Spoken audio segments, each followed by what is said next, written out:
আজকে বানাচ্ছি ডিম মটরের কারি। তার জন্য 4টে ডিম নিয়ে নিয়েছি, নুন আর গোলমরিচ দিয়ে এটা ফেটিয়ে নিচ্ছি। কড়াইয়ে জল গরম করতে দিয়ে দিয়েছি, একটা স্ট্যান্ড বসিয়ে দিয়েছি। এবারে টিফিন বক্সটা এর উপরে দিয়ে দিচ্ছি। আর এই সাইড দিকে হচ্ছে টমেটো, পেঁয়াজ, আদা, রসুন আর লঙ্কা এগুলো জলে দিয়ে দিচ্ছি। 10 মিনিট ঢাকা দিয়ে ভাপিয়ে নেব। সেদ্ধ করা পেঁয়াজ টমেটোগুলো সব এবারে পিষে নেব। আর যে জুসটা রয়েছে ওটা একটা বাটিতে ঢেলে রেখে দিচ্ছি। কড়াইয়ে তেল দিয়ে জিরা ফোড়ন দিয়ে দিয়েছি আর সেদ্ধ করে রাখা মশলাটা বেটে নিয়েছি।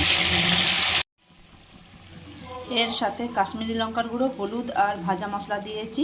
ধনে আর জিরে শুকনো খোলায় ভেজে গুঁড়ো করে দিয়েছি। ভালো করে একটু কষিয়ে নিচ্ছি মশলাটা। মশলা থেকে তেল ছেড়ে দিয়েছে। এরপরে এতে দিয়ে দিচ্ছি সেদ্ধ করে রাখা মটরশুঁটিটা দিয়ে দিলাম। এর সাথে ভাপানো ডিমগুলো টুকরো করে রেখেছি, এই টুকরো করা ডিমগুলো দিয়ে দিচ্ছি। এর সাথে সেদ্ধ করে রাখা জলটাও দিয়ে দিলাম। এর সাথে পরিমাণ মতো নুন দিয়ে দিলাম। উপর থেকে গরম মশলা আর ধনেপাতা দিয়ে এটা নামিয়ে নিচ্ছি।